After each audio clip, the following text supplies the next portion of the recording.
the trade that you'd come up with. You have the Browns trading Myles Garrett, Greg Newsome, 2025 fourth-round pick, which would be the 103rd pick, and a sixth-round pick, which is 181 overall.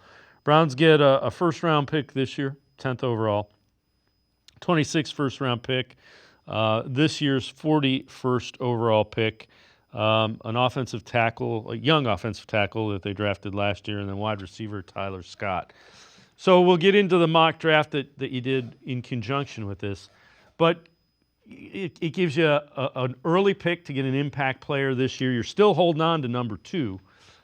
You did give up Greg Newsome, but that's, again, a guy that probably, if he survives this year, he's probably not coming back, just with everything the Browns have behind him relative to the Browns.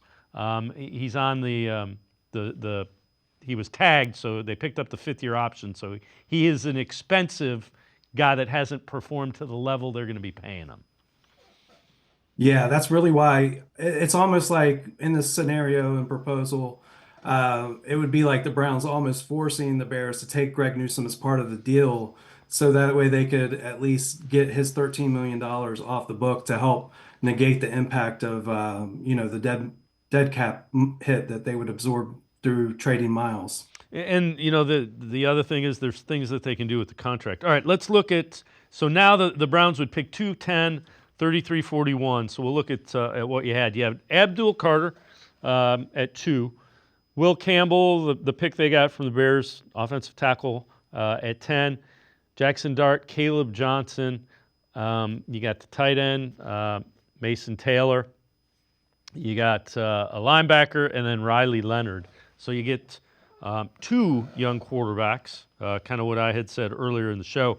But you've addressed it, a young tackle who can play, and you get Tyler Scott, a young, fast wide receiver. So there are some pieces there that you've added.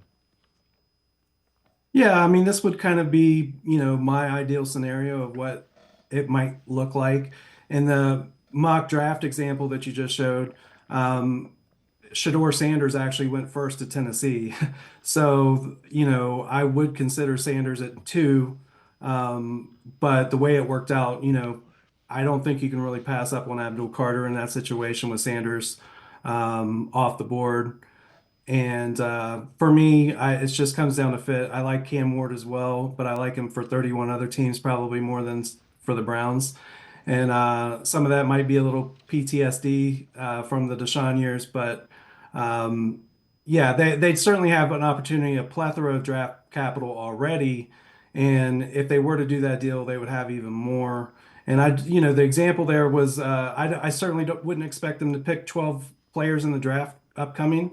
I don't think they have that many roster spots, and they would parlay those into maybe perhaps trading up a little bit here or there, or moving those picks back to next year.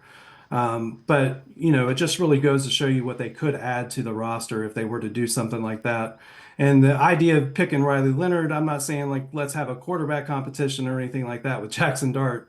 I think Jackson Dart would be the perceived quarterback of the future. But Riley Leonard's a guy that you could, have as your third quarterback on the roster, let him develop, get a couple of off seasons in under the coaching staff, and see what you have down the road. The other one that I would keep an eye on, similar to the Bears, would be the Patriots. That's a team that has figured out the quarterback position, currently in the 4th slot. I am sure that they are well aware of Myles Garrett because of their new head coach. He was here with the Browns for a little bit.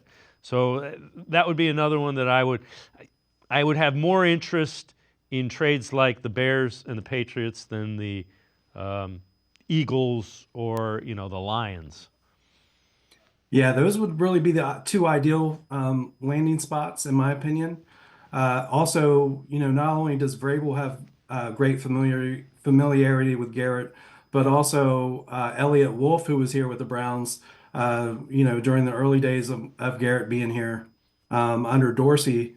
They would certainly have familiarity as well. So, I'm all for either one of those two teams. Yeah, and again, I would take multiple first round picks. You wouldn't have to, if you want to give me this first round pick next year and the year after, that makes more sense to me than two late 20s picks.